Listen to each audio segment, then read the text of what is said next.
Hi everybody. Let's debrief some of the thinking from the problem set. So the purpose of this first question is to get you thinking really clearly about the meaning of the coordinates for the x of t and y of t graphs. Really important that this axis is the time axis. This axis is the x-axis, which tells us the x-coordinate at different times. I know you're thinking, hold on, this is usually the y-axis. But the way that we've defined our function, the output from our function tells us an x-coordinate. So we're not actually looking to see what does the xy coordinate path look like. We're just looking at the function that says at different times, what's our x-coordinate going to be? So for example, at time equals 3, I see that my x-coordinate is 0. Over here, I see that my y-coordinate is 2. So at time equals 3, if I was going to be plotting in the xy plane, here's the xy plane, at time 3, I'd have a point at 0, 2 up here. So that's time equals, time equals 3. I could plot all of these points, just like we did in the notes, and that would show me some path that we're taking. But I don't want to plot all the points. That wouldn't be very interesting. I want you to practice thinking very carefully about the meanings of the coordinates. So just a quick basic one. Where is the point at time equals 5? If I look at time equals 5, I see an x-coordinate of -2 and a y-coordinate of 0. So it'll be at 2, 0.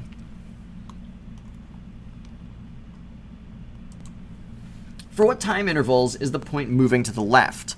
Well, if I think about what it means to move to the left, if I have x-coordinates that look like this, let's say this is 5 and 4 and 3, and this is time equals 1, time equals 2, time equals 3.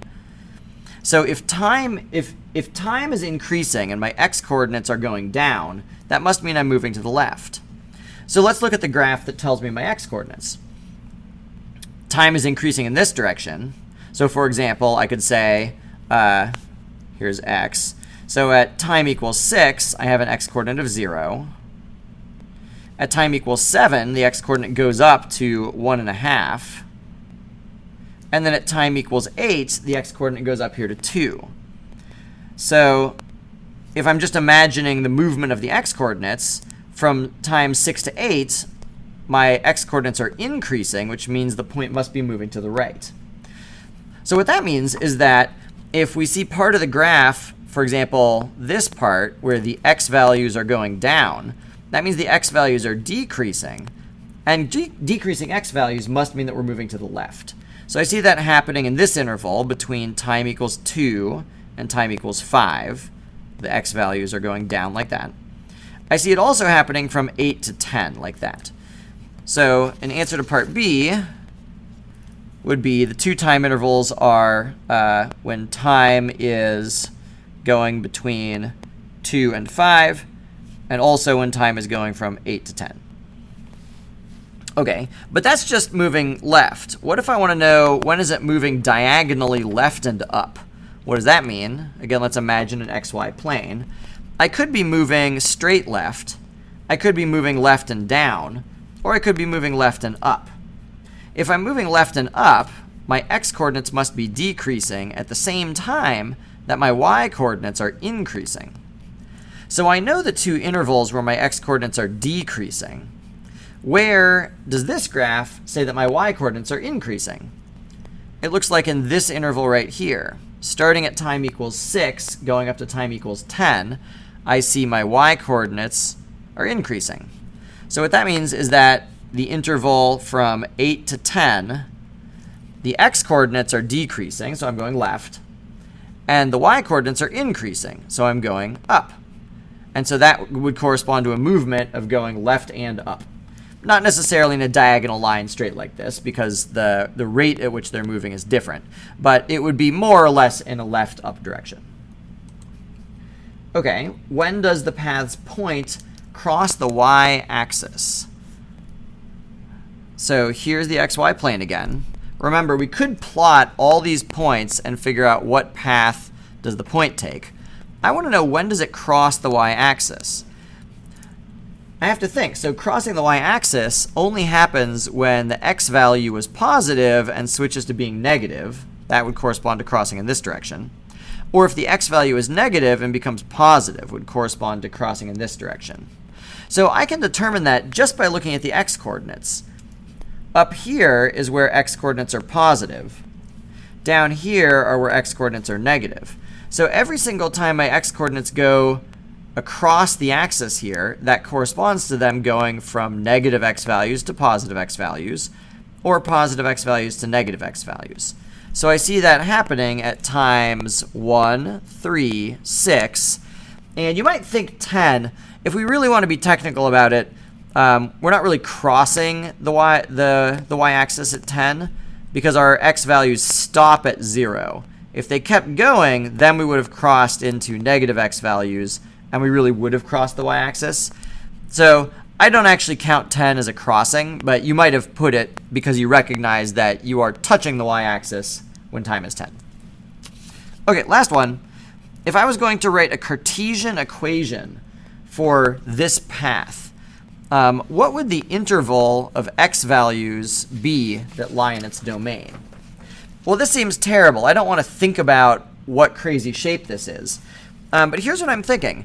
If I imagine all these different times, these values are telling me all the different x values that happen at any possible time. So if I look at this graph, I see, oh, you know what? The smallest x value that my point will ever visit is this one at -2. So when time is 0, I'll be at -2, and then when time is 5, I'll be at -2 again.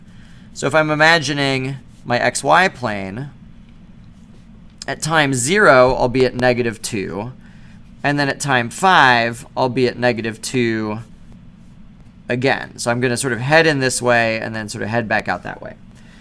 Okay, that's the minimum x values. What about the maximum x values? It seems like at time equals 8, my x value goes all the way up to 2. And I hit all the x values in between. So I don't actually have to imagine the shape of the path. I just look at this interval of possible x values that I reach at all the different times. And I see that the interval goes from -2 to +2. So I know the domain would have to be x is on the interval from -2 to +2. We can do the same thing for the range. The range here, I see the smallest y value is -3, the largest is +3. So the y values are in the interval -3 to +3. The next two are the two most important problems. So here it says, make a rough sketch of the path traced out by x of t is t squared and y of t is t squared. Okay, these both look like parabolas. Or rather, you know, if I was going to graph y equals x squared, it would be a parabola. Here's the thing to remember. If I want to know the shape of the path happens in the xy plane. So the shape of the path is literally a relationship between the x coordinates and the y coordinates. Let's just sketch a couple of points to give us the flavor. So if t is 0, 1, 2, 3, the x coordinate is t squared. So I'd get 0, 1, 4, 9. The y coordinate is also t squared, so it would just be the same. Well, okay. Forget the timing information. If I just asked you to sketch a graph of these points, what would it look like? I've got a point at 0, 0, a point at 1, 1, a point at 4, 4, and a point at 9, 9. What I'm noticing is they're all along the path y equals x, which makes sense because y equals x literally means the x and y values are all the same along that curve. And here I see an example where the x and y values are all the same. And it makes sense that they should be the same because they're being calculated by the same equation. So the big takeaway here is you can't just look at one equation and think that you know the shape of the path, because the path isn't about an x coordinate by itself. The path is the relationship between the x coordinates and the y coordinates. So you can't know the shape of the path unless you combine these. Let's try and combine them into our Cartesian equation. If I know that x is the same as t squared, what that means is that these two quantities are always the same as each other. So I could say that y equals t squared, or I could realize that t squared is the same as x. So I could write, instead of y equals t squared, I could just write y equals x, because x is the same as t squared. So you can think about not substituting for y, but I can think about substituting for for t squared rather. And that fits the equation that we have here. There's an important thing that we're overlooking though. The path that I have here isn't the entire line y equals x. Notice that I'm only getting x and y values that are 0 or larger. Well, maybe that's because I only plugged in positive times. Let's try and extend our table up a little bit. Oh, I wish I'd done this differently. Okay, so here's 0, 1, 2. So let's try and extend our table up to negative times. So if I plug in time is -1, I'm still getting an x and a y of 1. When time is -2, I'm still getting an x and y of 4. Because remember, I square the time to get the x coordinates and the y coordinates. So a different way of thinking about that is whenever I square anything, it becomes positive. And the number on this side is my x coordinate. So what that means is that the x coordinates are always positive, because it's literally impossible to find a time where squaring it would then give me a negative x value. Same thing for the y. The y values are the result of squaring something, so the y values also can never be negative. So a proper equation here would be y equals x for x larger than or equal to 0. If I want to imagine the motion that's happening, here, let's do it on one new sheet of paper.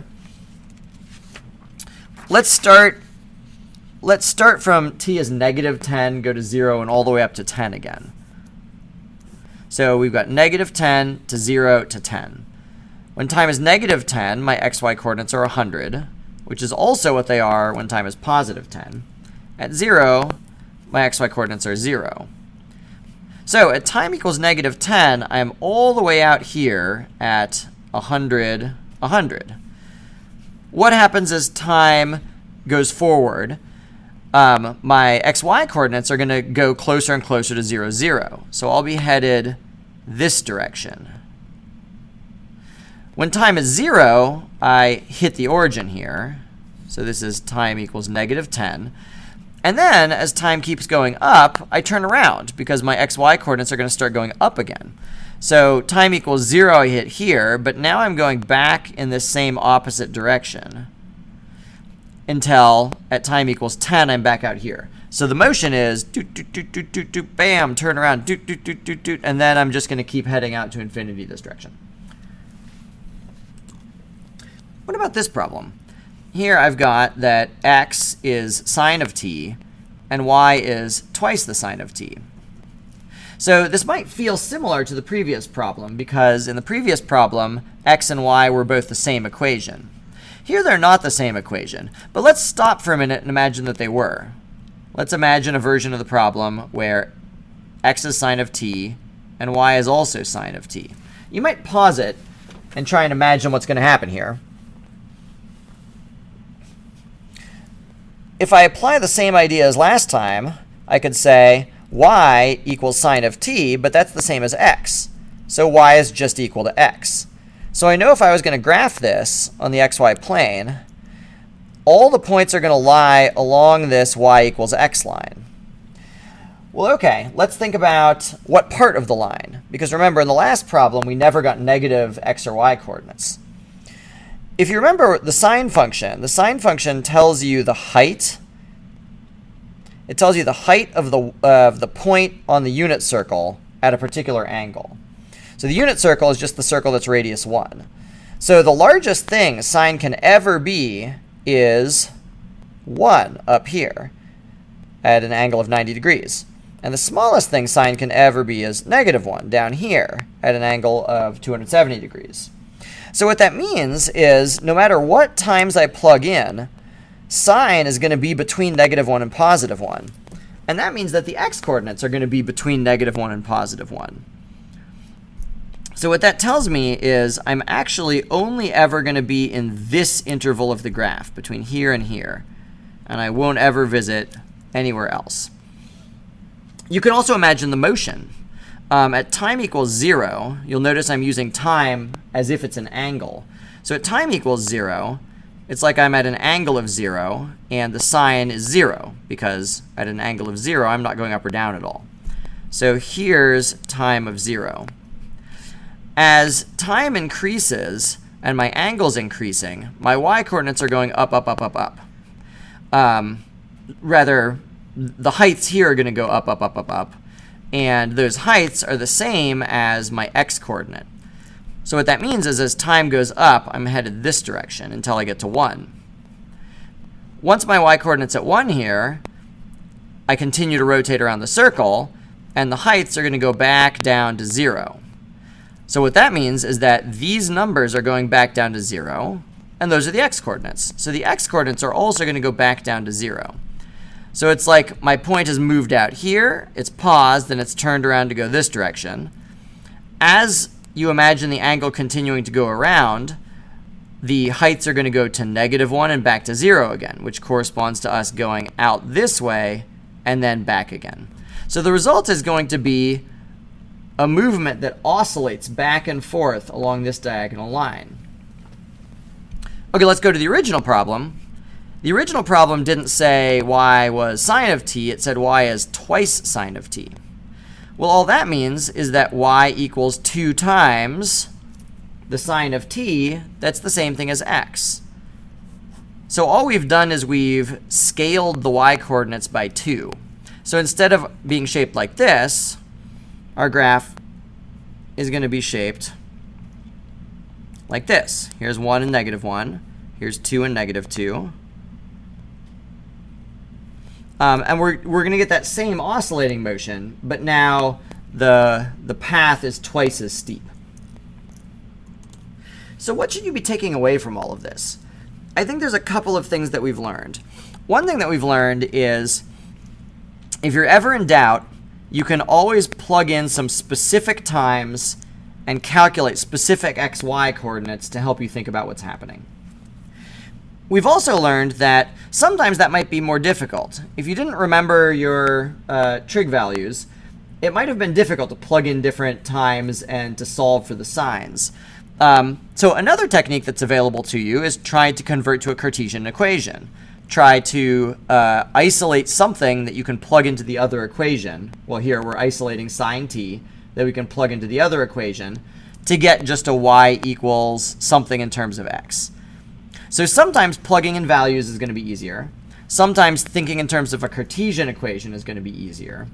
Either way, you want to think flexibly about what are the possible x values that might come out of the equation on this side. So here, I knew that these numbers are always positive, so the x values have to be always positive. And that corresponded to a domain restriction in the graph. Here, the output numbers are between -1 and +1, so the x-coordinates are between -1 and +1. And so again, that corresponded to a domain restriction in the graph. So these are new ideas. They're probably still a little bit difficult for you. That's okay. We'll keep working with them, but I at least wanted to highlight the types of thinking that are going to be helpful here. I hope that that was helpful.